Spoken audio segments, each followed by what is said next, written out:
Helduantzat haitz gai zaila da heriotza, orduan haurrak nola bizitzen dute hau? Nola lagunduko diogu? Atzo, kanpotik joaten ari nintzela, pasitzen aditu nituen bi ama solasin, eta bat zegoen pasatua, erraten zion bertziri. Jo, eske atzo, galdetu zen ere txikiak aber ni noiz hilko nintzen. Eta etzakila zer erantzun. Eta mugitu zitzaioela, barren guzia, eta gelditu zela isilik, etzakila zer erran. Eta pasatu zula gaba guzia lorikin gabe. Bai, egia da oso gai konplikatua dela heriotza helduontzat, ez? Eta haunitzetan ez dakigula hori nola eraman aurrekin, ez? Adin bakotxin oso modu desberdinan bizitzen da heriotza. Ez da gauza bera 5 urte izan edo 80 urte izan heriotza baten aintzinen. Orduan guraso bezala, importantea da ulertzea aurra bere prozesu evolutiboko ze momentutan dagon, eta horren arabera zer behar du. Azkenin, 2 urte arte, aurrak adibidez bere inguruko norbait hiltzen baldin bada, galera hori bizitzen du. Berak badaki, ostras, nerekin egoten zen pertsona hau falta zait. Bino, bera ez da gai ulertzeko hilda eta ez da etorriko, zerura joan da, ez da gai, berak bizitzen duena da falta hori. Orduan zer behar du? Goxotasun handia, hori adin guztietan. Eta gero rutinak. Behar duena da, berak egunero gozaltzen baldin bazuen 9etan, gero joaten baldin bazen ikastolara, gero joaten baldin bazuen ama txikin ez dakiz zer, pixkat saiatu bere errutinak ez gehiegi aldatzen. Normala da, olako zerbait pasatzen denean, familia guzti hankaz gotxi gelditzen da, eta dena aldatzen da, Baina, zer egiten aldugu bere errutina horiek pixkoa mantentzeko. Gero, 3 urtetatik 5 urtetara, pixko bat, garapenan aurrera egiten dute, eta hor hasten dire ulertzen pixko bat heriotza zer den. Bino, pentsatzen dute dela zerbait, lotan egotea bezala. Begiak itxi ditu, lotan dago, bino gero ernatuko da. Uste dute itzulgarria den momentu bat dela. Eta daude, momentu batin ere, beraiek pixko bat magian sinesten dute, sinesten dituzte gauza magiko haunitzetan, eta horrek batzutan sinestarazten di igual beraiek errandako zerbaiten kulpagatik izaten aldela. Izaten aldela beraiek zerbait geizki egin dutelako pasatu dela hori, ez? Egiten dute beraiek duten mina askoz botere gehiago ematen dute bere buruari. Orduan oso importantea da garai hontan argi solastea, ez? Ez erratia, bai, joan da, joan da erran nahi du, etorriko da, ez, hilda. Hiltzen delikan ez da etorriko berriz. Orduan, berak ulertzeko hitzekin goxo, argi solastu.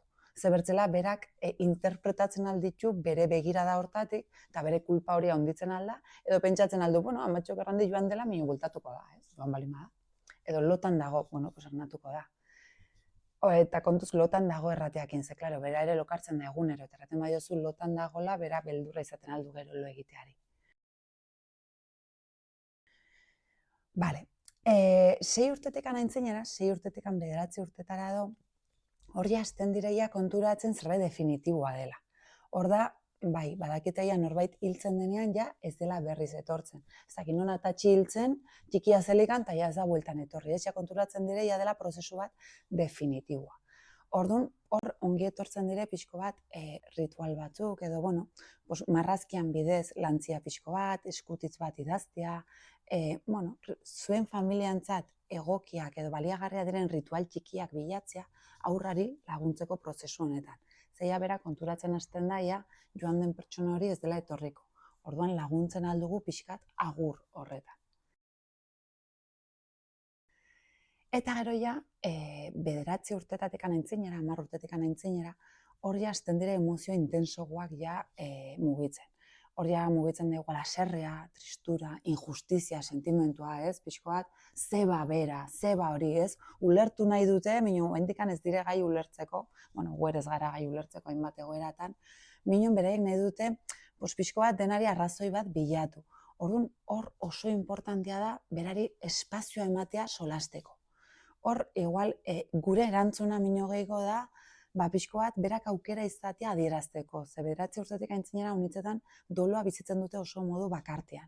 Igual ez dute hainbertze transmititzen, 6 urtetan igual erraten dizuet, amatxo, zuere hilko zara! Beldurrak agertzen dire, ze, klaro, itzulgarria ez denez prozesu hori, erraten dizute, edo, hilko da, edo nilko naiz! Transmititzen dizute. Binon, 9-10 urtetik aintzinera igual, hori dena badute barrenen, ez dizute hainbertze kontatzen, eta estan dire dena barrenera egiten. Orduan, importantea da adituak sentitzea. Beraiek sentitzea badutela espazio bat kontatzeko beraiek kontatu nahi duten hori. Nahiz eta batzuan igual izan guretzat gogorra, ez? Heldu bezala igual, batzuan gu eroso gaude gure perspektiba hori ematen, gure mezu hori ematen, guk nahi dugun modu horretan. Baina adin hortan behar dutena da pixka bat beraiena sortu, beraiena komunikatu, beraiena konpartitu. Orduan, adin bakotxak badu beria. Ez da gauza bera, heriotza bat 2 urteko haur batekin bizitzea edo 15 urteko haur batekin. Orduan, guraso bezala egin behar duguna da, ikusi oso ongi fase horretan zer behar duen zure txikiak. Eta horretara egokitzen saiatu. Eta fase horretara egokitu baita ere, zure familian nola bizitzen duzuen heriotza. Ze, ez dugu erran, importantena edo lehenbiziko pausa izango zen, zuk nola bizitzen duzu heriotza. Zer da zuretako heriotza, nola agurtzen zara, zer egiten duzu, nola komunikatzen duzu, solasten zara unitz heriotzaz edo ez duzu solasten. Tanatoriora joaten zara edo ez. Elizara joaten zara elikan sartzen zara mezan barrenin edo kanpoan gelditzen zara. Agurtzen zara zure ritual txikiak egiten edo ez. Ze hori dena eginta gero, hasten altzara zure txikia ulertzen. Eta hori dena egiten baldin baduzu, heriotzan gaia konplikatua da, binon askoz ere errexago bihurtzen da. Eta igual, lorik egin gabeko gau horiek ez dira inbertzekoak izaten, ze ulertzen duzu. Bere prozesuan fase bat da. Beldurra sortu zaio ze konturatu da definitiboa dela. Bale, eta guk itxian horrela egiten dugu, orduan lagunduko diot, kontatuko diot, zer egin genuen amatxin ezak zer, bilatzen agertzen zaizkizu konponbideak. Horregatik, bat, ulertu aurra ze fasetan dagon, eta horren araberako erantzun bat eman, eta bi, eta oso importantea, zuk nola bizitzen duzu heriotza.